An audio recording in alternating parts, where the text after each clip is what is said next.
so happy to see all of you here. So we are here for the first Rose Nepal VTN and as well as Rose Charities 10th International Conference, which is going to be held in Kathmandu here in Hotel Barai. So I'm very pleased to meet all of you in person. Like we have not been talking a lot about what we are doing since a very long time, but now here together among ourselves and discuss ideas, discuss what we can do to give support to the community and also use our skills and build the community better. So today's event we will be discussing a lot of things that Rose Charities has been doing, as well as Vision Together Nepal in collaboration with lots of organizations here like Drishti Eye Foundation and Sikharapur Community Hospital, as well as many eye hospitals around Nepal that we have been collaborating with to conduct projects like Trek and Treat, Spectacle Bank and many more. So Rose Charities has been doing a lot of work in the field of health, education and also agriculture, besides many more. So today we are here to see what we were doing and what we can do collaboratively together. Welcome Professor Andrew McNabb. He's coming all the way from Canada, and he is the chief guest of this program. So please give a huge round of applause to Professor Andrew McNabb.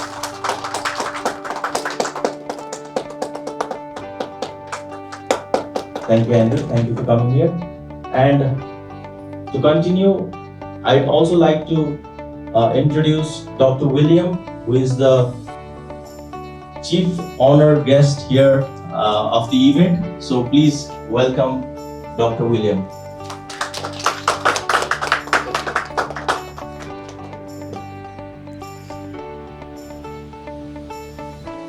And I'd also like to thank Dr. Samyukta. She is from Drishti Eye Foundation, and she has been helping us to conduct Trek and Treat programs and a lot of eye health related programs in Nepal. And also I'd like to thank Professor Sunu Dulal, who has been currently working at Bharatpur Eye Hospital, and he has been a key member who has been supporting Vision Together as well as Rose Charities for a very long time. And also I'd like to welcome Neeraj sir and also all the participants from Sikharapur Community School, and I welcome all the members of Sikharapur Community School as well. So thank you for coming, and I know like my friends there behind has been supporting me for a very long time. I'm also very thankful for their presence here. So thank you all of you. It's great honor to have you here in the event. So to start our event, I would like to call upon the stage Professor Andrew, Dr. William as our chief guest, and also Ms. Sarla to light up the lamp and start the ceremony officially. This marks the start of our ceremony today. So we'll be starting the event from the lighting of the lamp. Thank you so much.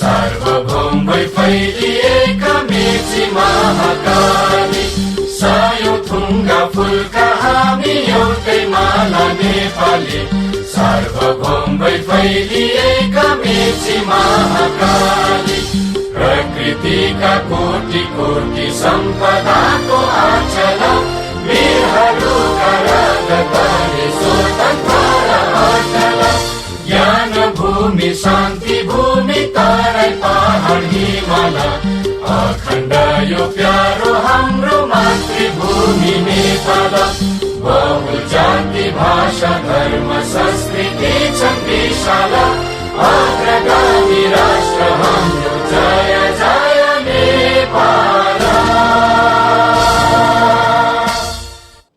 And he has more than 50 years of experience experience developing, delivering, and evaluating 8 projects to improve the health and well-being of children in Africa. So let's welcome Professor McNabb for his presentation on how to prepare families for the health challenges of global warming. Well, it's a great privilege to be here in Nepal to contribute to this first Nepalese VTN conference. My work principally is with young people in Africa. In Africa, the population is very young, so tapping into that youthful energy. Now, although this is my fourth visit to Nepal, I would be the first to say that I know very little about your culture and your country, and if anything I say is not entirely showing knowledge of your country, please allow me to. For children to be injured and to lose blood is also a factor that contributes to the dangers. They can go into shock very quickly. Old people are also affected in similar ways, that we'll talk about a little later. The environmental effects of disease prevalence change. Diseases that were unknown in countries around the world are now appearing for the first time. And in one study, it's been shown that 18 days more are now lost per year from agricultural labour because people simply cannot work in the heat. There's a factor that we need to consider called the social determinants of health. And these are factors like where you live, how close you are to health facilities, how good the education is, and the level of resources available to individuals in a community. They play a big impact. We traditionally tend to forget, particularly as elderly like me, how much energy and how much motivation youth can bring to an issue. And if you can engage them, be it with regard to eye care, be it health, be it eradication of disease, or the issues of global warming. They are great advocates and a way to promote the education and awareness of the issue. They have to be our target population. And the principle of health promotion is something we could spend the whole morning talking about, but let's just summarize what it is. It's a process that enables people to increase control over and improve their health. These diseases from vector-borne illness, contaminated water and the like are important for us as ROSE-related organisations to influence, but we can promote knowledge and skills through education. And the World Health Organization recommends action on climate change in these areas. Implementing climate-resistant sanitation. In Africa, there is a great move to provide water sources through digging of wells. But the problem is, if you don't deal with sanitation it needs, and encouraging how communities can share both educational messaging and a lot of ideas travel from village to village, and good ideas tend to spread from one because of climate change. And I've touched on some of them, but let's think about it a little bit more. Crops, loss obviously of life, and part of our approach should include more interested in peer-related information, and this needs to be factored in to who we get to teach and what messages we impart. The Institute is interesting reading because it emphasizes that promoting, thank you very much, who are immunized and be able to recognize the signs of illnesses like gastroenteritis that can kill their children. And not only does the child in an educated mother have fewer symptoms and tend to be healthier, they're more likely to go to school themselves, be educated and become that much more useful in society. And your ideas and the innovative ways you create to do this will be a powerful way to promote the future health of children and their families in Nepal. society needs all of us to collaborate in order for our efforts to translate into beneficial practices and new public policies. Thank you all for being part of ROSE.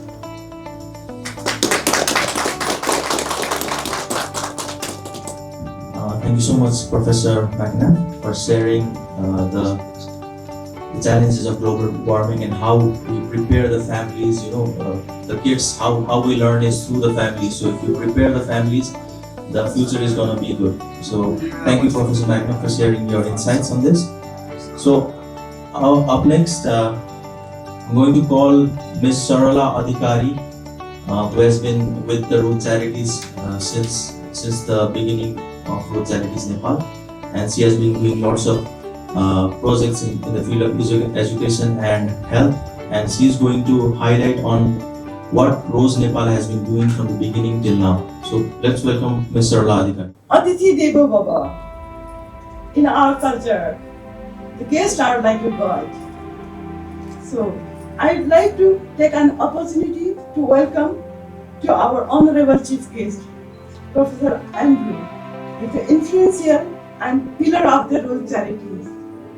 Similarly, I would like to welcome to our guest of honor, Dr. William, founder and visionary leader of the Road Charities. I was on witness that Dr. William planted a seed of rose in 1998, and then it grows like a huge tree, and it has lots of branches in many countries. Similarly, I would like to welcome to all delegates, invitees, and partners, friends, and individual participants from different organizations. This is Sarala Adhikari, National Program Coordinator, Rose Nepal. But I would like to say I'm a bridge to Kuku to Canada Rose. We get chance to organize Rose VTN First National Conference 2025 together with energetic team of our partner organization, Vision Together Nepal. I'm also happy to announce that our Rose Nepal has completed its 10 years of our journey since 2015 to 2025. So it's our Rose Nepal's 10th anniversary celebration day too. Lots has happened. Since the Rose Canada has been kind to have chosen us as a channel to take a part of this compassionate organization, the Rose. Yes, the Rose is the compassionate organization. Compassion starts with the small action, like a smile and the word of encouragement and helping hand.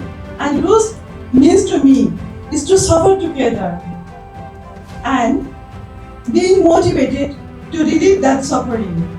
Food items for the few needy families of the Kopi village, and we also provided agricultural support like the compost fertilizers.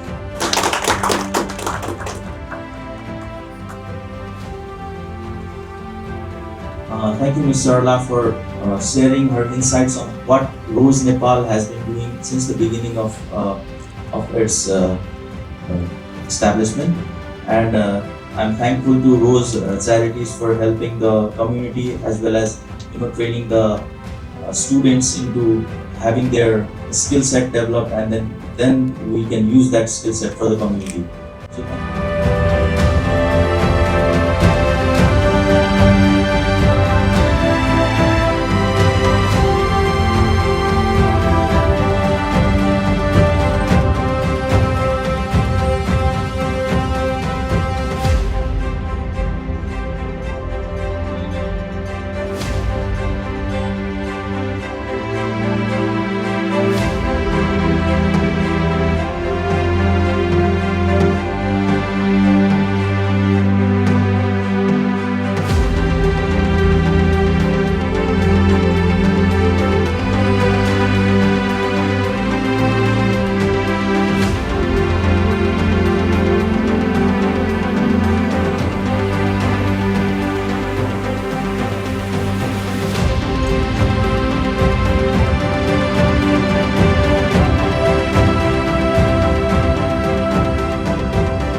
has received APAO Distinguished Service Award from 2005 Congress held at Kuala Lumpur. Nepal Netrajyoti Song Best Service Award in 2008. He has also worked as medical coordinator at Sanja Pobo Provincial Hospital in UZ Province of Republic of Angola for the returnees and internally displaced people and established eye care service for the first time in the province. He is working as a senior consultant ophthalmologist in Dak Foundation in Myanmar, which annually does 25,000 surgeries. And he is also working as a professor and HOD at Karnali Academy. Actually, he worked at Karnali Academy as professor and HOD. And currently, he is the professor of Bharatpur Eye Hospital, where he is working right now. So please welcome Professor Sunu Dulal for his presentation, where he will be talking about health challenges in rural Nepal. Thank you. Professor Andrew and Professor William. Dr. William has been our friend since long back. First time we met in Kathmandu, probably in 1992. Yes. So since then we have been in close association. So Saralaji and all the dignitaries, ladies and gentlemen, very good morning. So it is an honor and privilege for me to be here and give a small presentation about the challenges we feel in delivering the eye care services. So, health challenges. First, I am going to say a few things about global scenario. There are 8 billion people at the moment. The statistics says that there are 8 million people in the world now. So that means there is need of 8 million needs, I mean to say. One or the other time they need some health service, healthcare service, one time or other time. So my meaning is the healthcare service is in great need. So there are several service providers because it is the market. So there is several service providers, but what about the service coverage? This is important thing. So the WHO has mentioned about the universal health coverage. So universal health coverage is the concept that all people have access to the health service they need of sufficient quality to be effective without suffering financial hardship. So that means every citizen should be able to provide service whether they have money or not, whether they are literate or illiterate, whether they are from, to accomplish anything, it is challenging. Anything is not simple. Anything is challenging. Why? If you want to do it properly in the desired way, then it is challenging.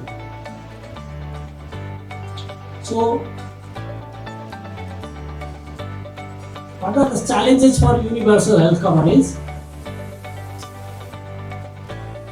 There should be availability and accessible. So the health service should be available, which is accessible, affordable, and acceptable. So to meet all these criteria, it is a big challenges. Even the developed nations are also facing this. And other factors like national health service policy, economic status, political determination, that is the willingness of the government. These are the key things that reflects how good the healthcare system is of that particular area. So in Nepal, the eye care service is not much expensive. It is affordable and it is available.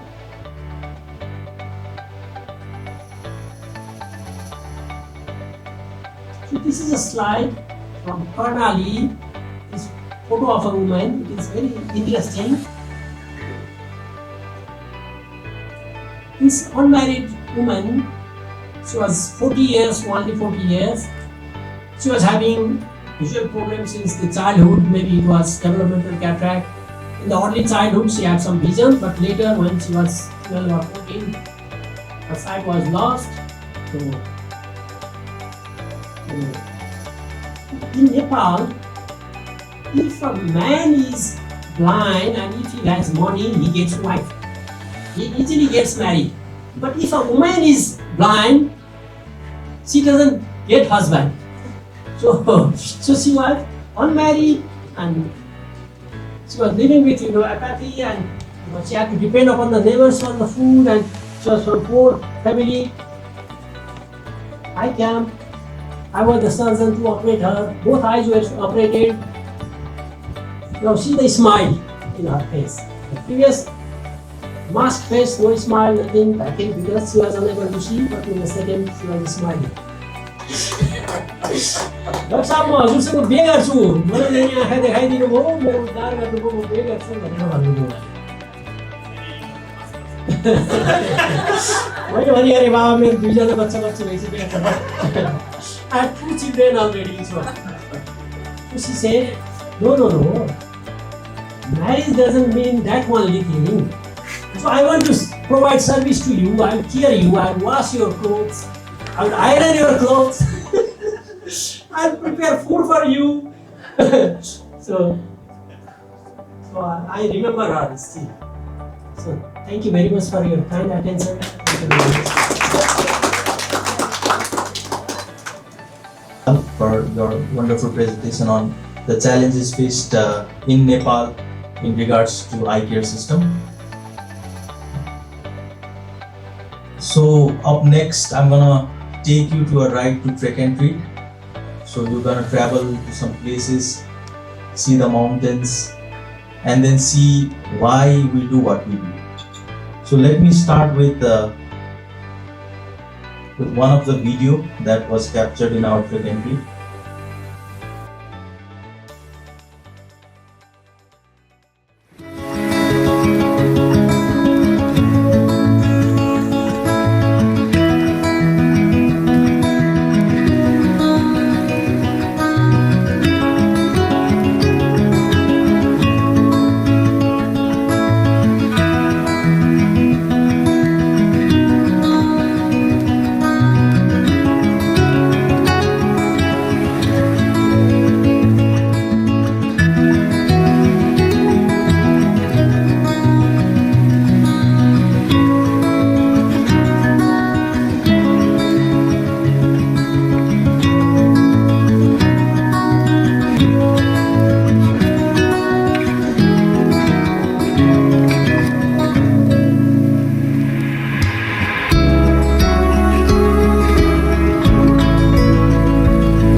regions, that is in the topmost part, it's the Himalayan region, the mountains where we see it. And in the middle region, there are some forests covered by the hilly region. And in the lower part, the plain part is the Tarai region. So most of the camps that we do falls under the mountain region. Why? Because most of the eye care system in Nepal, eye care hospitals already has lots of very good projects that already serve the people in the Tarai and the hilly region. But it is very difficult to travel to the mountains because you would require a very strong team who can trek to those parts, because it's like above 5,000 meters, very high. You need a skilled, who is already trained to go to those areas. So we started with having this team of like-minded people who wanted to trek first, because without trekking we would not reach that. And eye care, providing eye care would be of no question. So first we started forming a team who could travel to those places, and then we used our skill to reach that place and conduct our trek and treat project. So it was started in 2019, where we, a group of friends just were talking casually, like how like we are going there already, and what we can do to the community. It was just started with out of curiosity, if we can really do some screening and see if the project goes good, then we'll continue doing this. So luckily for us, the project did good, and we got lot of communities telling us to come to those places and then conduct those trek and treat. So it was started in 2019, but we later, like in every year, we went to those places twice to conduct trek and treat. So the picture you see here, you can see a man. So you can see like he's wearing a glass, but one of it is completely scratched, but the other part is gone. He's just hanging the spectacles with the thread. So being in the city, we never thought we'd see things like this. But being in places like that, it was really an eye opener for us, that we can see unthought cases like this. So this is where I got my thinking of starting a spectacle bank, because a mere spectacle, just a spectacle, could also be a problem solver for people like him. Other photo you see is like this patient had a rodent ulcer in his eyes, and we last year only we screened him in Darchula, and it was a cancerous, and it was going into his other part of the eye area. It was going inside his brain area. So it was not possible for us to do the surgery there. We got him into Kathmandu, and then a very experienced surgeon did the surgery, and luckily the wound could not spread, so he's doing fine right now. So we treated this in Kathmandu. We made him come to Kathmandu. The local municipality also helped him to come to Kathmandu, and then we treated him here. And these are the kids that are waiting in door 4 to be examined. So that is their first eye examination. So right now we are just focusing on the screening part. We are giving them spectacles. We are treating cataracts, but though cataract is a leading cause of blindness, we have to now keep thinking about the rest of the things as well, because there are many things like what we see earlier, like even these cases will be unseen if we do not think beyond cataract. So next, Dr. Samyukta will also be talking about the things that we need to look for beyond cataract. But trek and treat started to cure the cataract as well as refractive errors. I would like to talk about the process how we conduct trek and treat. First, we learned a lot through hit and trial. So, firstly, while doing trek and treat, we did not used to go to the municipality, ask help to the ward chairman, and that's when we learned that it's very important to make the community involved. So later we started approaching the community, ask for their help, so that we will know that exactly it is needed or not, because sometimes what we think and what the community thinks might be different. So we started talking with the community, and they requested us to conduct track and treat. So that's how the planning starts. It's always the site selection and talking with the community. They have been going like without any funding, any money. Like they go with you because they just want to make the project happen. So we have lots of volunteers here, like who is really enthusiastic in doing the project. And then we need money too. So we also do the fundraising. So this is a municipality office, but we converted this house into a surgical setup. And this is how the microscope and instruments are carried out. And we are setting up the microscope on one of the room of the municipality office. So these are our surgical team members, our surgeon and our anesthetic. The person is ophthalmic assistant who also assists in giving us the anesthesia. So I spoke about some cataract, why we do the camp, but she will be talking about if we need to think beyond cataract because there are so many cases in eye care. So Dr. Samita, she did her MD ophthalmology from teaching T1 University Teaching Hospital, and she did her Masters in ophthalmology from Otago University in New Zealand, and she also did her medical retina fellowship from Tilganga Institute of Ophthalmology. And currently, she is working as a medical retina and uvea consultant at Dristy Eye Care Center, and also she works as a general secretary at Dristy Eye Foundation Nepal. So please welcome her to the stage. Namaste. I'm very much thankful and I'm very much honored and beyond thankful to have had the opportunity to be here this morning. Thank you very much, Sakar Bhai, for involving the Dristy Eye Foundation in this wonderful gathering. So we have had a few very good talks ahead of me. We talked about eye health and general health, global warming and everything. Mine will be a very small, short presentation on eye care delivery system in our country. Especially, are we doing anything beyond cataract? As a retina and uvea consultant who is working in Kathmandu for a good few years now, I sometimes feel that other problems apart from cataracts have not gathered enough attention in the community, and there are people going blind and are having severe visual impairment just because they are not being taken care of at the early stages of the diseases. So what we can do is we can break the barriers in delivering eye care services other than providing cataract surgeries in order to be able to get on top of the other eye conditions as well. So I believe that Nepal has nearly conquered cataract blindness.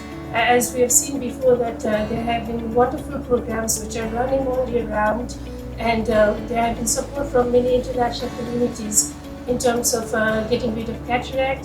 And we are also, I think we should be very proud to know that about the fact that we have been serving not only the Nepalese population, but we are performing cataract surgeries every day in a huge number of people from neighboring countries as well. So we have, I don't think it's unfair to say that we've nearly conquered the cataract problem. Now it's time to conquer avoidable blindness in all its forms, whether it's in the children or in elderly population. So there are a few things that, there are a few conditions that I would like to highlight here. As we know that glaucoma, just a few of them, just to name a few of them, glaucoma is we call a silent thief of sight. We do have a glaucoma society working towards this problem, but how many of us actually know what glaucoma is and how to detect glaucoma in its early stage so that people don't go blind eventually? So we need to create awareness around that area, around that part of the eye care as well. And another condition that we need to really work on is diabetes-related eye problems, because I'll be showing a little bit of data in my next slides, but the complications due to diabetes is not often, it is very symptom-free till the late stage of the disease. So unless we bring a screening program to the community, we will not be able to detect in its earliest, and then we might not be able to see vision in most of these people who live obviously far from the eye care facilities. Because of the rise in the elderly population in our country, the lifespan currently is 70 years, which was initially, in the earlier days, it used to be like 50, 60 years. Because of the increasing elderly population, we also need to look at their eye condition, the problems which they face, such as age-related macular degeneration, where people are just going blind, and people think, and they think that it's because of the age they're going blind. They are not being taken to the eye facility on time, and they seem to lose vision where they actually need the most. We just came reported to the hospital with red eye in one eye, and they just went blind in a few days.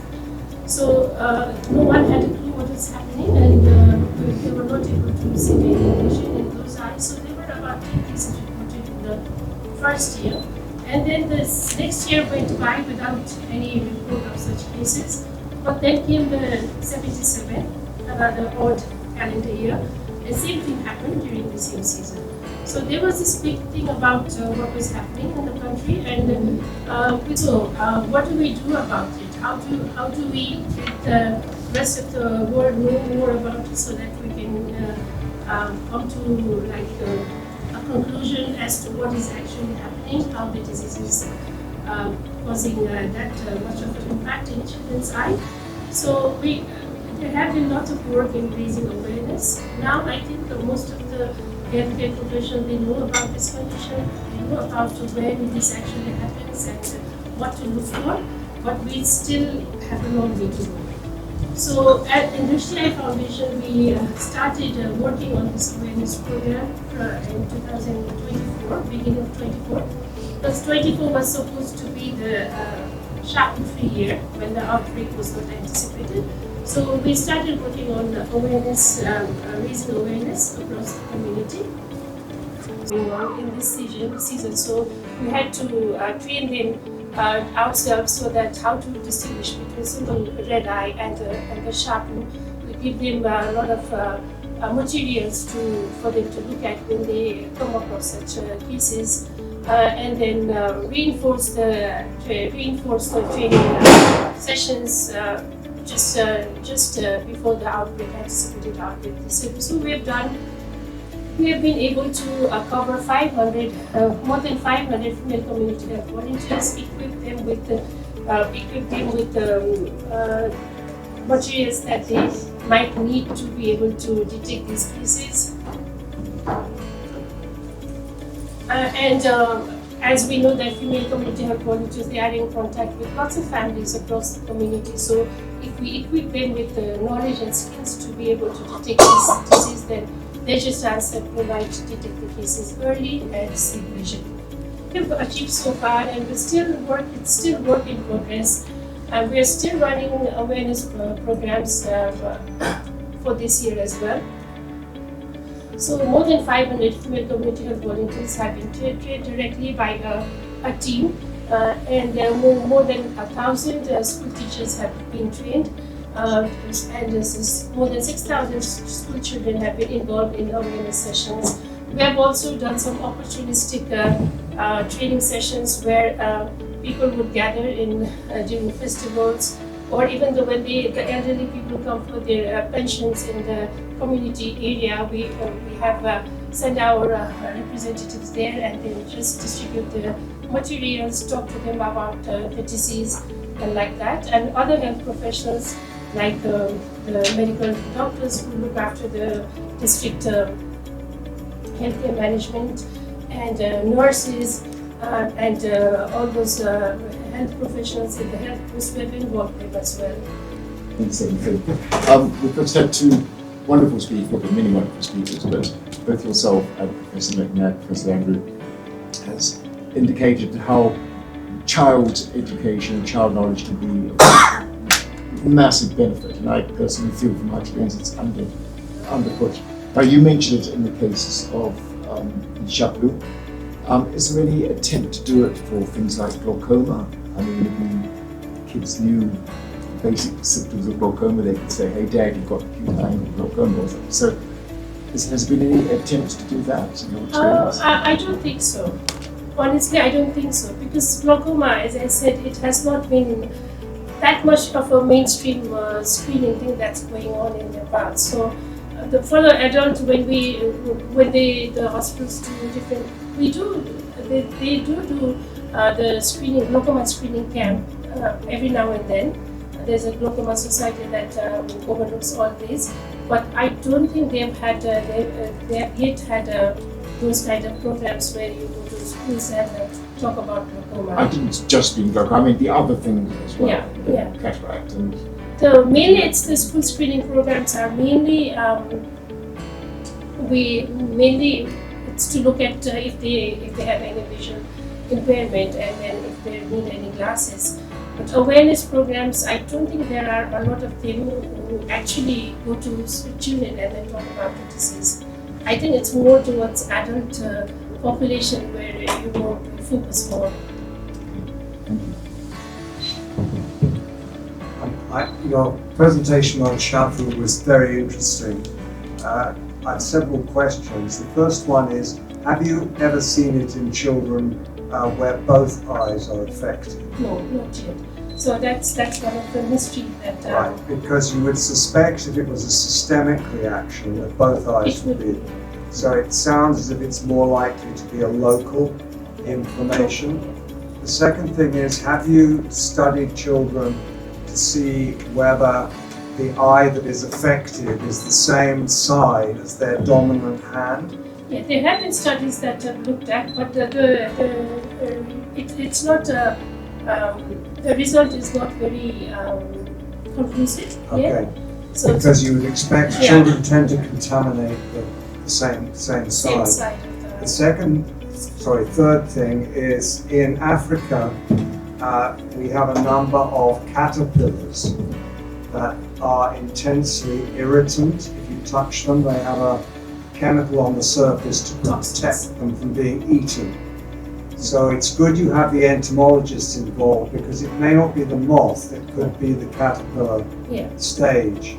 We do. Sorry to interrupt. We do get the moth, those little hair kind of things in the corneas of some of the cases that were diagnosed as Shafu. So that possibility is very much But it's not egg laying by the moth in the eye. No, Okay. I don't think so. So the caterpillars, they would likely have seen them in the environment or around the house. Yes, we have had to. And the final suggestion would be as a preventive measure. But very interesting, and I look forward to you solving the problem.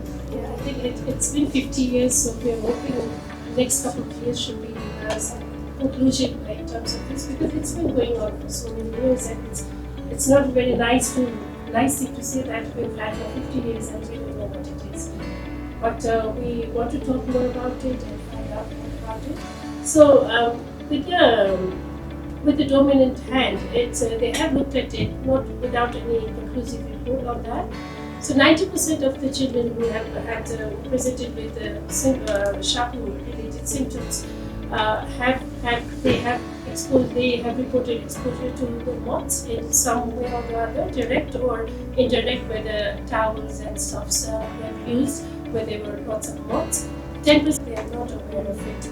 So it's been quite a mystery, but moth has definitely been, I think they've been able to pinpoint that the mode of transmission is the moth. And toxins, they are looking at if it's the toxin that's actually causing the rapid reaction in the eye. So they're looking at it. There have been like lots of moth collection, and then they're looking at the parts of moths and everything.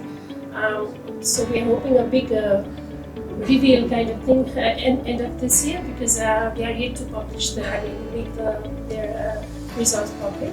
But at the time we're focused more on tackling this year's outbreak, which we're anticipating to be continuing till December, January, maybe a bit later. But this year, as the rain is still going on, and hopefully by 26 we'll be able to come up with some answers to the questions. Is it increasing? Sorry? Is it increasing? It is increasing. Thank you, Dr. Samyukta, for sharing your insights on what's beyond cataract and sharing your interesting ideas on the case of Sapu. So up next, Fred Henry. So he couldn't be here personally, so I have invited him to our online meet. So we'll be presenting on his topic through online. So let's welcome Dr. Vanis Kathiwada.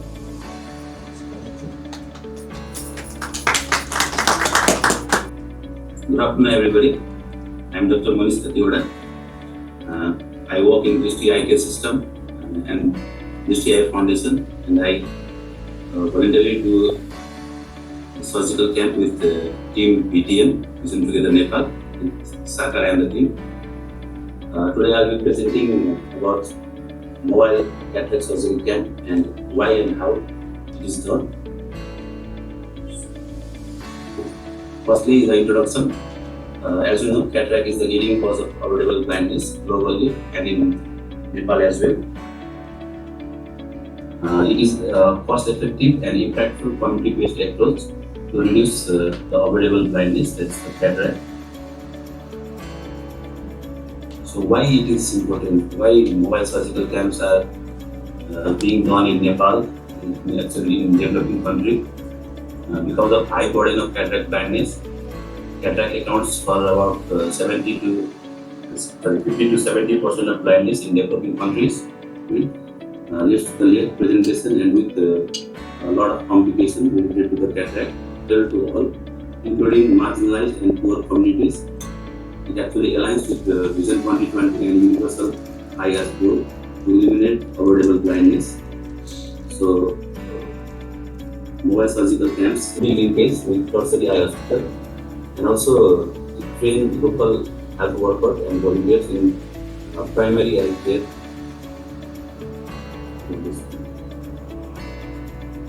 So, how we conduct a mobile cataract surgery camp? First, we go for planning and coordination. There will be a selection of high need area. Thank you so much, Dr. Vanis. One of the combination. Okay. We call it NVDR. So I think that's the standard procedure. Yeah, At least in operating rooms. You remember my days. Yeah.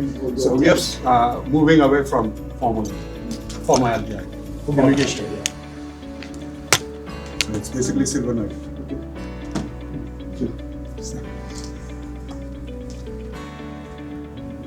And regarding the foldable lenses, that's only required in if you're doing phacoemulsification. They're more expensive. They cost almost 4 to 10 times more than the rigid PMMA lenses. Soon sir is there, he can answer questions. Soon is not. We have Dr. Gautam. It is For SICS, you are doing more than a 6 millimeter incision. The diameter of the Campus. Thank you so much for being virtually available in spite of your busy schedule. So we thank you a lot. Thank you, sir. Thank you.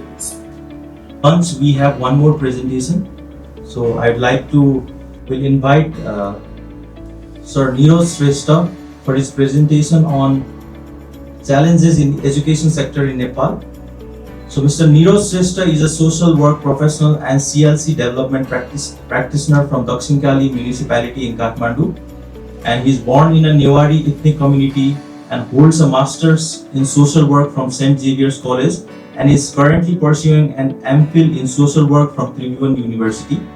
As the founder and principal of Sikharapur Community Campus and one of the initiator of the Sikharapur Community Learning Center, he has been leading impactful community-based projects such as the Bottle House Project and Japanese award-winning model of education for sustaining development promoted by UNESCO and Ministry of Education in Nepal. Mr. Neeraj has represented Nepal internationally, participating in the IVLP program in the USA, multiple EST and youth exchange programs in Japan, and the CLC Comicam International Conference. In 2024, he represented Nepal at the EST Week in Luxembourg, strengthening global collaboration in sustainability and education. He has experience of working with UNESCO office in Kathmandu and CEHRD supporting lifelong learning and non-formal education initiatives. His research on lifelong learning education and intangible cultural heritage has been published by ICH-CAP Korea, further contributing to global knowledge exchange. Passionate about youth leadership, women's empowerment, and lifelong learning, Mr. Neeraj continues to inspire communities through education, sustainability campaigns, and skill-based initiatives that reduce migration and promote local entrepreneurship. So please welcome Mr. Neeraj Shrestha for his presentation.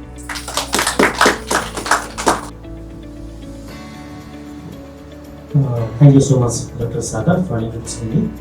So, I would like to say namaste to all dignitaries here from international and also from national. So, thank you so much for providing us this great platform in the heart of Kathmandu. Mainly in this Rhodes Nepal VTN World Charity 10th International Conference here in Barai. Thank you to Sarla Didi and Dr. Sagar and all associated with this Rhodes mission in Nepal. Thank you so much. So this presentation will be a bit different than previous one. I really enjoyed observing all the presentations since all the important personalities are doing great work in the corners of Nepal that is not being by Nepal government or even by other organizations. So I appreciate all the efforts that you have been doing, including Sakar, Dr. Sakar and all, and also your supporters. So, as Dr. Saka introduced me, I belong to the Farping community and I represent Sikarapur Community College and also Learning Center. So, I have mainly two responsibilities. I work as a principal for a bachelor's degree college in Farping and also director for international funded organization, also based in Kathmandu and Bangkok. So I will be talking about our Sikarapur movement in Farping and our current projects and also open school.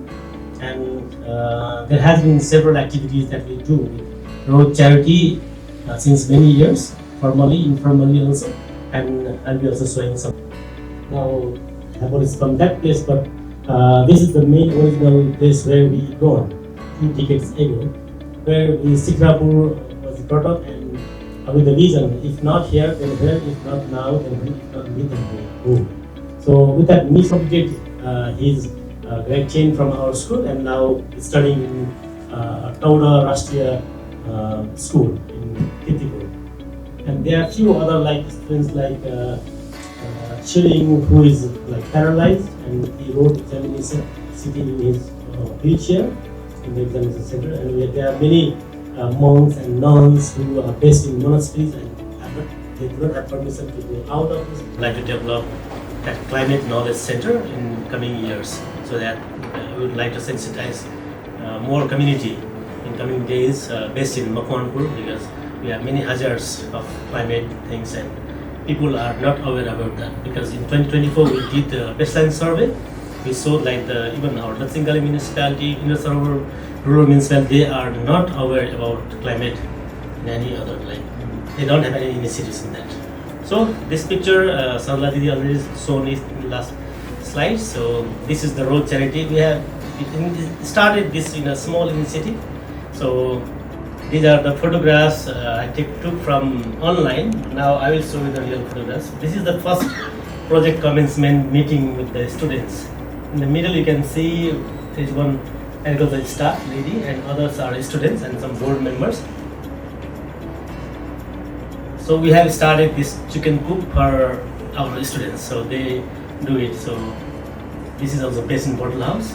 We have purchased some beehives for them and also training them how to manage it.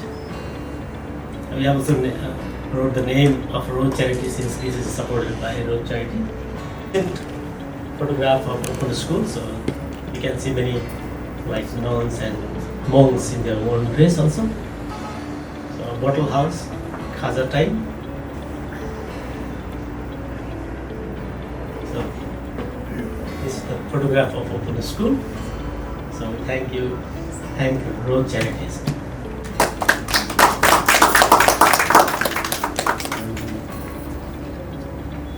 Our wonderful bottle house and Sikarapur Community School. So it was nice to see all your works that you do. So now we'll move for a lunch break and then come back for another session. So let's have a lunch break.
So the next is going to be Professor Dr. Saroj Prasad Oza. So he's working. He had been working at Department of Psychiatry in Tribhuvan University Teaching Hospital in 2025, and he is also the past president of Psychiatrist Association of Nepal. He has more than 47 articles in peer-reviewed journals, and he is also a principal investigator of National Mental Health Survey of Nepal. So today he is going to talk about something that we all need to understand about mental health and stress. So I think this is going to be a lot helpful to all of us who has lots of work stress, mental stress going on. So it's for everybody right now. So let's welcome Professor Dr. Saroj Prasad Oza on the stage for today. Thank you very much. Good afternoon, everybody. First of all, thank you very much, Sarolaji, for inviting me to talk about my experience, 25 years experience in mental health. Maybe before 25 years, when I met William as a friend who was medical doctor. So I this 25 years meeting you, and thank you very much visiting our country. Thank you very much, sir, visiting our country, and all the colleagues who's Nepal, my colleagues, Dr. Sunu, Kamalaji, Vasanta, and all the colleagues. I'm here to talk something about human mind. And I just heard from doctor, first session launch is very difficult to concentrate. The reason because our blood flow shifted to the ear. It's supposed to shift in the brain, which I'm going to talk for human mind, but it is now because after lunch it will be here. I just try to make the interesting, especially because mental health is something where just here because I'm late because I am meeting with the New York Minister. When I talk about the one figure, our health minister, just 1 hour before, do you know, madam, in our country, every day 20 people is committing suicides. Every day. She was shocked. Every day. Yes, of course. If you consider world, every 40 seconds, more people committing suicides. She was surprised. And you know, madam, the age group, the suicide age group is the Gen Z populations. You know what is in Nepal Gen Z revolution? Recently we have political changes. So that generations, Gen Z generations, the people 20 to 30 years people committing suicide every day, not in Nepal, all over the world. So today, my talk is something like mental health, why this is important, and stress. If I ask what is mental health, even in this forum, or even my students who has done MBBS, 5 years study in MBBS or MD program, masters in the MD program, if I ask what is mental health, students confused. So we can, that's what. What is mental well-being? People confuse. And what is mental illness? People confuse. Students confuse. It's very difficult. So my half-hour presentation, I don't know how much I can make you understand, but my experience I want to share. And this year, October is the World Mental Health Day, and the theme of this mental health is access to service, mental health in catastrophes, in emergencies, especially after Gen Z revolution in Nepal. Plenty of people after earthquake, after COVID, and after this move of political change, lot of people, especially young 20 to 40 years people, have mental health problem. Concentration. If you hold for 4 seconds, exhale out. Just do 3-4 minutes. I'm doing it, especially when I was traveling in aeroplane. Sometimes when what happens in the turbulence. Okay, because now this is the time I should concentrate myself, not that turbulence. Stay with yourself. So something like that. This is how I think we need to manage all this space. Okay, and the most important part, in our part, whether you know or not, there is one religious book, but it's not completely religious. We have Gita, it's a lifestyle. Here, you have to write only to your action. Action is in our life, not the result. So, if you put the action and you expect the result, and if you cannot get that result, you will have the problems and your negative hormones will increase, adrenaline, this cortisol. But if you don't have much expectations, and if you put the efforts, if you don't put the efforts, no result. You have to put the efforts. So you have to put the action is in our hands. So you have to write only to your actions, not the result. This is something like that. I think we need to manage your stress. Stress is a natural thing. Fear, worry, and stress are the normal response of the mind. The mind is very, very. So, yeah, I take my class 1 hour more, you will have tension. You will have worry. So I should not take more because you will have tension. So practice the self-care. Knowing the facts, smoking is not good. Everyone knows. Especially coming to us, patients having alcohol problems, cannabis problems, opiates problems, nicotine problems. They know, but they are not practicing. So practice self-care and managing mental health and the psychological well-being is very important. The way we prioritize physical health. For that, we need a small momentum. A little push in the right direction can make a big difference. Now, I think if we know these facts, research-based, if we want to manage our cortisol level, we want to manage the adrenaline, hypertension, blood sugar, anxiety, stress, everything, I think we need some momentum to do something. For that, we need attitudes. Attitudes is a small thing that make a big difference. This is especially coming to know as a mental health professional during my 25 years experience. I found very, very attitudes everything. Last but not least, the Albert Einstein's life is like riding a bicycle. To keep your balance, you must keep moving. So that is why 1 hour walk is kind of moving. Communication with your friends is the part of the life. The most important part of human life is positive mindset in business. Thank you very much.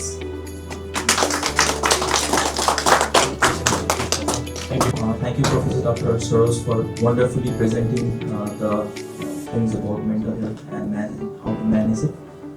So we had a wonderful insight from you regarding the management of those things. So up next we have a presentation from Dr. William Wood alongside with Professor Andrew McNabb. So they will be talking on the topic Roles in a World, Education and Health.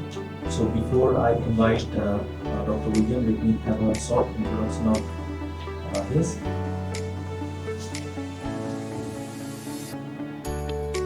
So Dr. William has spent over 40 years in the development projects in Cambodia, Angola, Rwanda, Nepal and Sri Lanka.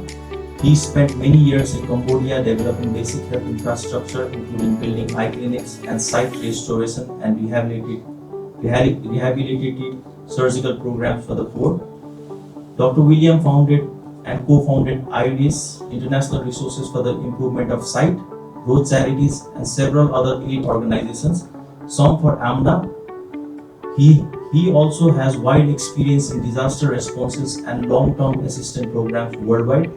Dr. William holds both MD and PhD degree from UK Universities of London, Manchester and Surrey.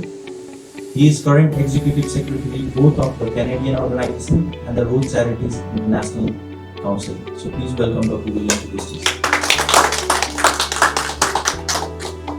Ladies and gentlemen, it's wonderfully thank you, Secretary, for the introduction. Can I just make a comment on the last speaker?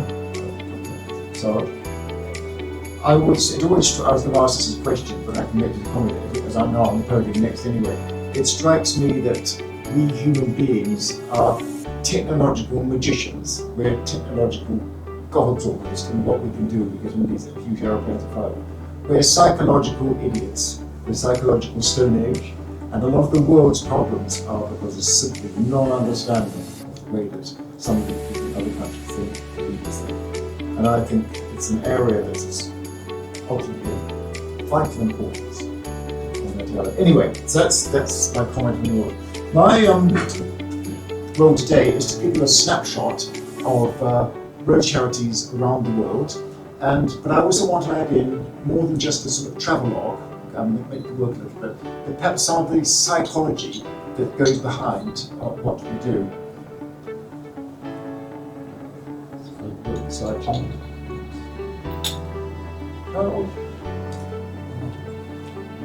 maybe you can change the slides. I can change it. This one.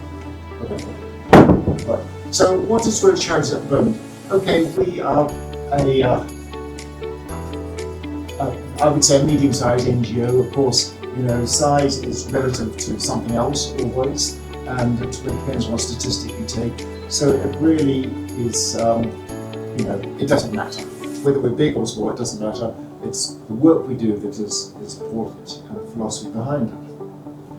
But over the years, we've specialised, as we're not an organisation that specifically focuses on one thing, like wells in Africa or children in backcountry Australia or something. We're deliberately multifactorial, multi-sectorial, and that's to give us the ability, because we're a very mixed group, the ability for people to take projects of their interest and areas of need and work on them according to what they want. So that's a sort of deliberate concept really, trying to be very general. And as you imagine, the word rose is a very general thing. It's a plant, it's a tree, it's blossoms, it has roots, etc. But we have over the years been in all these groups. In the US, there are fixed-base registered organisations, same as Malaysia. Purple or weather organisations perhaps not registered, and the green are the most intensive project areas. You see some in Latin America there, there's a small one in Haiti.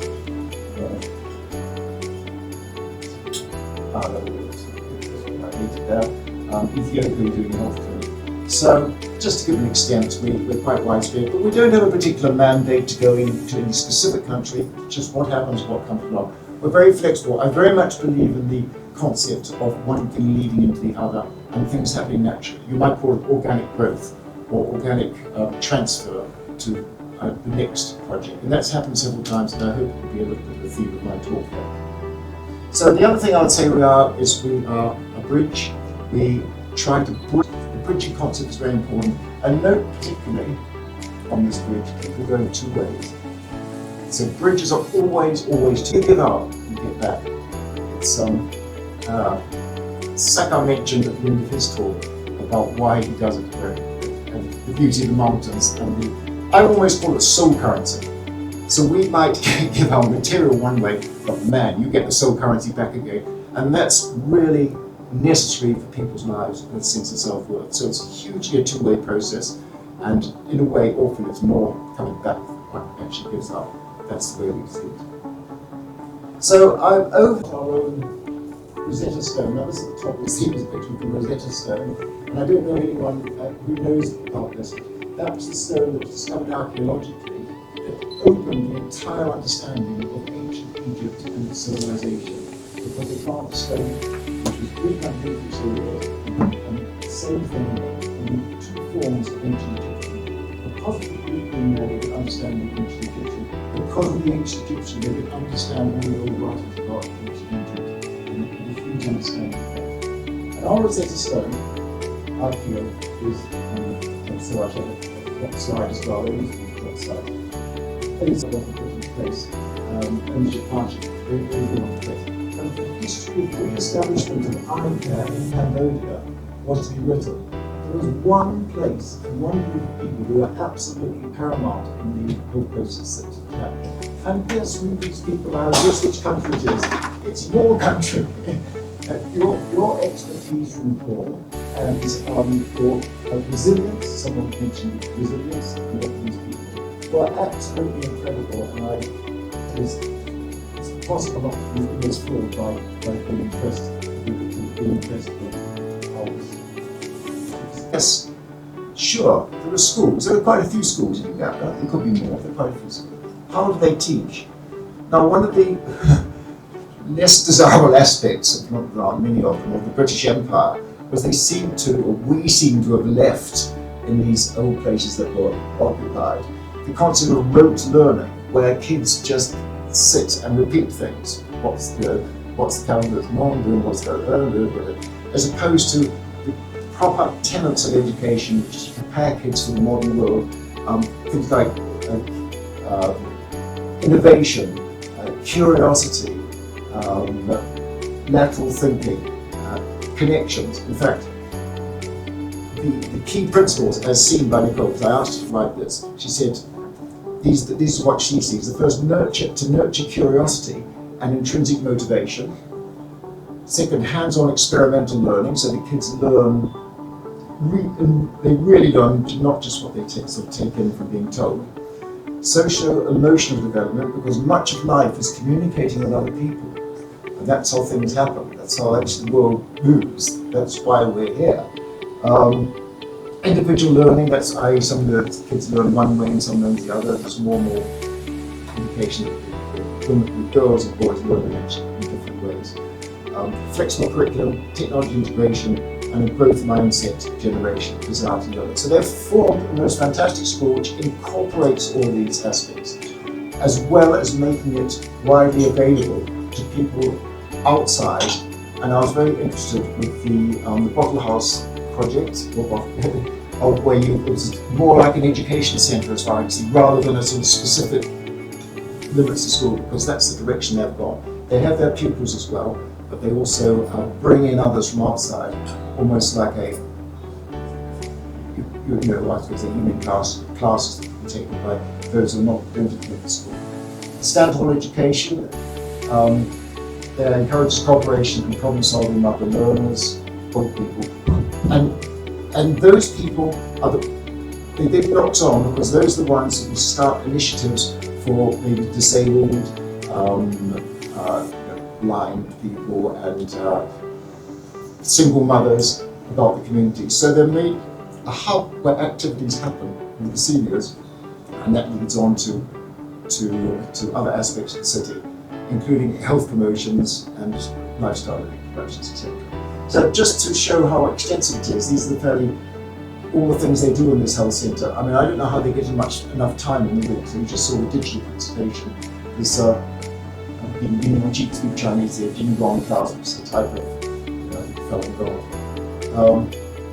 Karaoke class, which is one that I would go to. They run a thrift shop. They have a Japanese garden for a Johnny Walker Club, that means they all go walking. It's real lifestyle oriented. Line dancing. Rosie Nonias, which is the Nonias are the original of our sort of kind of mixed culture people in Penang. It's a picture of some Europeans, some Chinese, some Malay, some Tamil, and the most form a separate group. Mahjong class. I don't think anyone here plays Mahjong. Let me tell you. Okay, do not play with the Chinese. Europeans took mahjong and played it in a very nice, delicate, gentle way, very civilized. The Chinese play it at about 150 miles an hour, and they bet they're throwing down money, and it's happening so fast. Believe me, you will lose all your money if you play mahjong with Chinese people. So that's why I take home this story. Now, green fingers, keep this one in mind because I'm going to come back to green fingers later. It's interest in plant culture and gardening and gardens. Music and song class. And then, believe me, they gave me the slide, relaxation time. I don't know how you can relax after all that lot. So, quite possibly, we have another meeting in like Eurasia. And this is the really very distinguished gentleman, Lawrence Chiad, who performed it. Just to summarise, we have now happening the Green Fingers program in Malaysia, which I showed you about, War Bottle House program, the Zambia program. Interestingly, and I skirted over this, in Afghanistan now we're still trying to keep a link in. It's very difficult with the Taliban. It's very difficult helping women there. They're in a terrible state, but we're trying to keep the line open. We do have good contacts who are actually there, and so we can keep and we can transfer some funds to them. The Taliban will allow the women to do very small scale, local, that's for their own use and perhaps their neighbours, horticulture programs. So one we're sponsoring is mushroom growing. And our hope is that as time goes by and the political situation changes, that will be able to expand. But I think psychologically, partnership will go okay. It's so important to try and keep going, to keep that linkage going. So we have that in horticulture, and then more recently there was a program suggestion to, I've been asking people about it here, to deliver moringa to some of the Ugandan schools to see for its benefit, but I don't know enough about it. We don't know enough about it, whether it actually is beneficial. So if I ask you sometime about moringa, tell me what you think about it. Anyway, that's the direction it's going, and that's our strapline. I feel what we try and do, we try and care, connect, cooperate, and through those things, creativity happens. Let's try. Thank you very much. I'm happy to answer any questions. I know I've got on. No, it's okay. Any questions at all? Anyone? Talk is to emphasise the educational roles that Rose play, particularly in the context of health, because of my interest. And it's really just a photo collage to mention projects that might be relevant or might interest you. Just don't kick the chair of the child in front of you. Behave yourself. If anybody wants to go to the toilet, please put your hand up. You can see I'm only used to dealing with children. So this is the educational components very quickly. So first of all, why? Why do we use schools and education in the context of health? And the answer is because the World Health Organization has estimated that more than 1 billion children worldwide can benefit. Now, earlier this morning I was saying, well, helping individuals, few children, great, but just think if we really could impact the lives of 1 billion children. And schools are an obvious avenue for that, because knowledge and behaviours that our children learn do shape the people they're going to become. And those of you that have teenagers will believe that everything you teach them is lost, but there's very good evidence that in fact some of these things do imprint, and some of what is passed to children does translate into positive behaviours in later life. So one has to really listen and find out what is relevant to the community. And going back to the malaria issue, which I'll touch on again in a moment, it wasn't actually me that recognised the problem. We were working in the schools anyway, and the teachers came to us and said, look, you know, children were away for a week or more at a time, they miss out on class, they have trouble catching up, and often when they come back they're not completely treated, so they've got headaches, they can't pay attention, and a lot of them drop out. Can you not do something? So again, being male, being British, I thought, right, I'll tell them what to do, but that's not the Rose way. You go in and have a dialogue. What would you like? What might work for you? And we suggested we could do an education program, we could work with parents about prevention, we could try and relate to government, or we could empower the teachers. We could give them the ability to really work downstream. The treatment and diagnostic tool we use is available in all the clinics. It's government policy, it's a WHO standard practice. But as we were talking this morning about social determinants of health and low resource settings, if you live at the top of a mountain in Nepal, or you live at the edge of a forest or a desert miles from the city of Uganda, you can't access those services. So you're simply translating downstream techniques, principles and approaches that the government thinks are available but are not getting into the communities. So it should be an identified need and a process that works for the community. So I mentioned the World Health Organization Health Promoting School model this morning, and that's the one that we fundamentally used in Uganda for a lot of healthcare issues. And broken down quite simply, you are providing knowledge by simple additions to the curriculum. This is not huge textbooks, hours of class, exams. This is a few facts about what to do, plus some practical skills. I mean, Will talked about the Stand Tall school process of actually doing things physically by learning. And what we actually know about African children is many of them are what is called haptic learners. I'm a haptic learner. I have to physically do something in order to learn how to do it. You can describe to me how to work my cell phone. I won't be able to do it. You actually got to walk me through it because I'm a haptic learner. And so teaching a physical skill, and I'll give you an example in a minute, is the way to connect knowledge and healthy practices. So in class, here you've got two classrooms, one with naked walls and one with visual aids on. And you don't have to teach curriculum, you can put up visual aids. So it might be about air care, it might be the moths that cause the inflammatory disease in the eye. You put up visual aids, the children can create them, they're involved in that way, and it's a way of knowledge translation. The other element here is that you can actually do health-related research. And the documentation on the Track and Treat program of the procedures done and the benefits and the recovery and so on is all material that lends itself to recording in a scientific journal.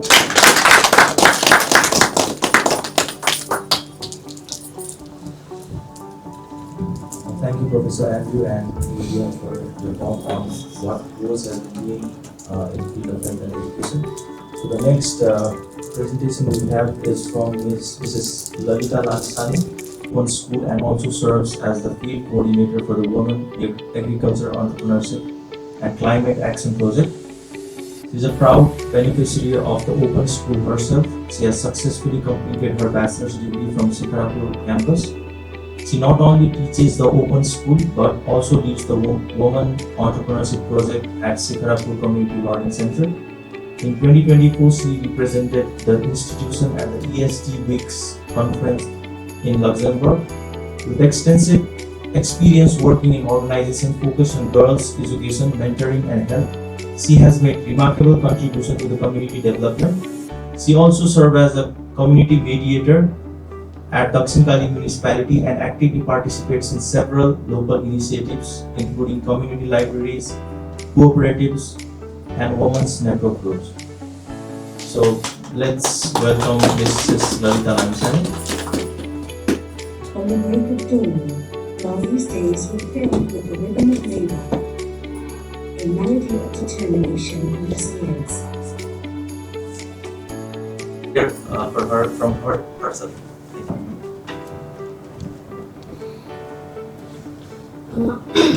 Thank you, Sakadi. Namaste everyone. This movie Lali name of my movie. That name I had chosen that name because of when I was childhood, my mother and other relatives used to call me Lali. So I love it. Once again, Namaste. This video we just watched is the true story of my life. A reality built on dream. I have successfully turned that dream into a reality. That the video makes it clear. Informal education is available in Nepal. This education is a big opportunity for people like me who had to drop out of school. I used this opportunity and today I am the coordinator and teacher at Shikharapur Open School and as a field coordinator of Shikharapur Community Learning Center. I represent here others with similar stories. Ranjana and Sumitra are such people that I am proud to see them moving from informal education to formal education. Their journey proves that a start can lead continuously. I was able to encourage them by sharing my one struggle and their hard work is they are here with us today. This is matter of pride for all our communities. The government sees informal education as the best way to achieve its sustainable development goals. That no one is the left behind the getting an education. Shikharapur Open School provides open education and skills. Ranjana took beautician training course. Now she has education and skill both of hands. Sumitra works at the school and supports her family financially. At last, remembering that saying education is the best wealth among all riches. I want to sincerely thank Sarala Didi for giving me this platform. I wish Ranjana and Sumitra a bright and successful educational future and sincerely thanks everyone for listening to me. Thank you. And here is comic book about my story. So I want to hand over this comic book Mr. William and team and other one also. This also I would like to hand over Miss Sarala Didi. Please come on this stage.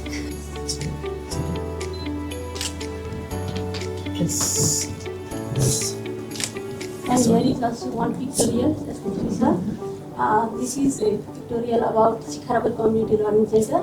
Here is many galleries about our activities. So I'd love to inspect the camera. I'd love to see this. Yes. Really, really. Thank you. Please, Sarala.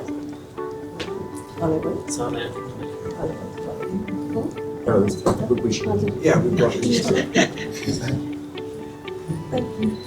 Okay. Like it did.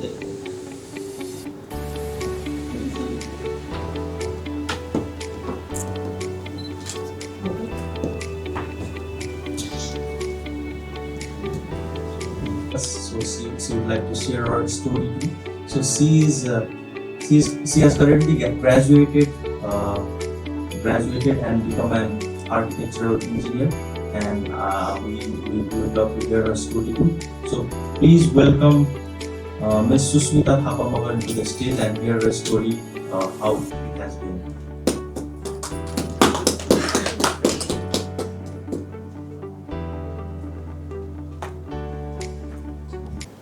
So namaste everyone, I'm Susmita Thapamagan, recently graduated from Utsav campus and I did my graduation from architecture. And firstly I would like to thank for organizing this conference and meet so many people who have been inspiring. and everyone has been contributing towards the society and inspiring everyone, even in agriculture field, women empowerment, and similarly in health factor. And it's very and get to know how small step can affect and put some great impact within the society for an better improvement of the living of our society. Talking about my experience, how I became an architect, I was preparing my entrance preparation for an engineering, where I get then, and it was in 2018, and I was preparing, and I luckily able to crack the IOE, that is Institute of Engineering, and crack the exams to get admission within one of the renowned college, that is Pilso campus. Then I get to know Sarala Didi, and from that part of the journey we had been together, and Rose has been a great, had played a very important role within my graduation time. And within the graduation time, of course, I learned academically, but within that period of 5 years, I learned so many things within myself, like having patience, more maturity, meetings with the new people, and dealings with the new environments. Initially, it was difficult. First year was a little bit difficult because of the new environment. Even friends were not that much. It takes time as an introvert, so it takes me time to like open up and generally. And if someone, it's very difficult for me to approach and speak. So it has been a little bit difficult for me within the first year. But after that, I get to know more, and I also started involving within the people. And then after being every engineering firms were familiar with me, so it became a little bit easier, and then the times just melted away easily for me. And within 5 years, I did my successfully. I completed my degree and also did my internship for 6 months. And recently, I have been completed my degree in 2024, and I also get my architectural license. And right now I have been involving within the engineering consulting firm, and I've been practicing my architectural film. It's already about 6 months, and for the future I'm planning to do master's degree in the construction management, so that I could get more knowledge about the practical field, contracting law, and how the constructions work, so that for the betterment of society. As still now I have been practicing, but I couldn't make so big impact for this society, so that I have want much more given towards the society. Now what I have learned today from this session is everyone has given try to help the society to them. It's either from the trick or trade, like, and providing awareness within the society, preventive measures for the improvement of the society people. Similarly, women empowerment, and it's like how this story inspires us and gives me a lesson. It's better late than never. So I think it's for me also. This session makes me realize that you are also responsible for the society. So you should also do something that would contribute within our society. So, and that would make sense for me also as being an architect. My role would be within the construction parts, as for physical infrastructure for building, and for example for building and visually impaired, visually and universally impaired building, as example within the playing with the textures, tactiles things that I can involve within the design things, and also providing the universal access things, so that I can help throughout the design process. And I would be great if I could provide any help thing that would help to the society, and I would be love to contribute anything that I can do from my side. So thank you so much for everything, and thank you so much for making my dreams come true and makes me to achieve my career. And I hope and we will continue our relation. And I will also provide.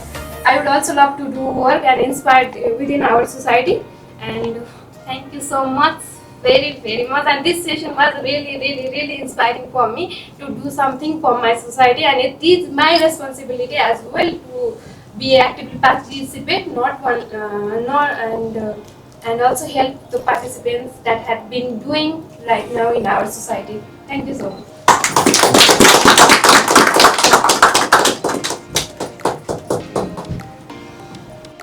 Thank you so much, Sushmita, for sharing your wonderful story. And it's so great to hear, how the small seed that a rose has sown is grown into a plant, and now the plant has started blossoming and even growing more and more of such plants. So it's really nice to see such stories. So I would like to thank all of you. So we have come to the close of the conference today, and I hope like every one of us are inspired like Susmita and like myself. All of us are now inspired to do more and more. Like how much we are doing, we have to go back and contribute however way we can. So this was a very nice session to reflect back to our actions, what we have been doing, and also to for the future what could be done as collaboratively what could be done. So thank you everyone who has come here, and I would like to conclude the session by sharing a token of love, and I would like to invite Ms. Sarala Adhikari into the stage as an organizing chair to give token of love to our speakers and guests.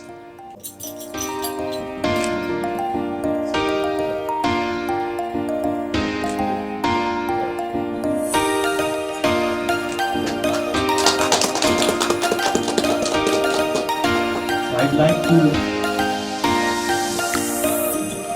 thank you, Dr. William.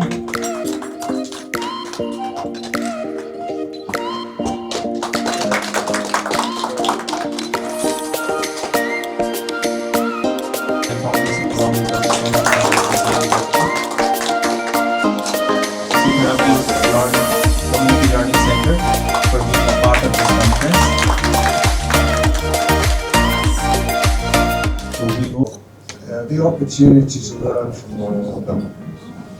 It's one of the privileges in life that we can continue to learn as we grow older and have the opportunity to share and have the return to our souls that we get from meetings like this. So thank you to everyone. Be inspired. Keep Rose in your hearts. And as we go on our separate ways. Namaste. so. Sushmita, please come to the stage. Dr. William, if you can hand over the token of love to Sushmita.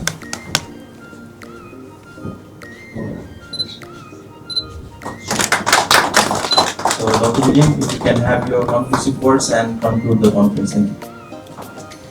I just want to echo what Andrew said. Huge thanks. I'm incredibly touched with this conference. All conferences, we had conferences going up to about April when COVID started, and it's now restarted again, and that's thanks to the good spirit of people like Sakri and Sala, and also actually Andrew who really pushed to have this conference. It's our 10th conference. So somebody said to me, hey, that's wonderful, you've now got all fingers in the hand, so now is the time to go on into the future of doing a wonderful thing. So I thank you for a wonderful session, most interesting, most enjoyable, and all fantastic stuff. Lovely gift, and just your friendship. Thank you so much. A special guest with us today. So I'd like to call upon Dr. Basanta for some of his few words and can you share some of your few words that how we could improve further with our campaigns like Track and Treat and education programs and few others. So Dr. Basant, can you kindly come to the stage and share a few of your words? Yeah. without taking too many names, we are at the end of the session. My association with Rose has been it's quite long. I think we started about so many years about it. He's the one who initiated me to go to Cambodia actually, but he didn't want to go there. He pushed me there. He said, some Anda people will need you there. But anyway, it's been a very fruitful experience from going from Iris to Rose and then back. And you all have done a wonderful job, as you can see. It's very varied. I mean, we started with the ICARE programs in Nepal. Cambodia, and then now we have come. I think how recently is the Nepalese program? Last time. Sorry. And I always wanted to keep in touch with Rose, but then somewhere along the way, once I went into my private practice, I couldn't keep in touch with most of the people who were related with Rose, including even ophthalmologists. Because we are so involved with our own speciality thing. And I was more, I have been more involved with my own professionals, that's the Ophthalmologist Association, and I do keep in touch with everybody. But unfortunately, and I'm ashamed to say that I've been in touch with those people here in Nepal, but they have done a wonderful job, and I think I congratulate everybody. Now, being someone from ophthalmology in private practice and then with such specialty training, it's very hard for me to advise for you in the programs you are running. But all I can say is, as long as you do a good job, and I would like to make some kind of small commitment to Rose Nepal also, that in future if you want any kind of help, I'm there to help you out. But if you want any special as far as eye care is concerned, rural eye care is concerned, community eye care programs you want to develop, I'm there for expertise and whatever help you need, I can give you.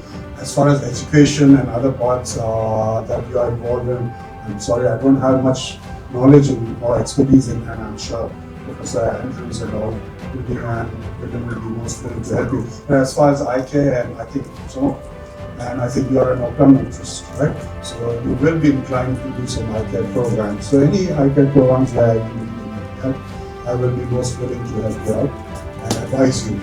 Okay. I'm just coming back to where I started in between my hospital. A lot of contact with people because of various reasons. Like I said, it was a very stressful part of my life in the last 15 years, but now it's not better. And so thank you all for inviting me. I actually came to meet you. Because I wasn't sure if I could make it. The weather so bad. I wasn't sure if I could make it. The plane would make it here. But anyway, I was there.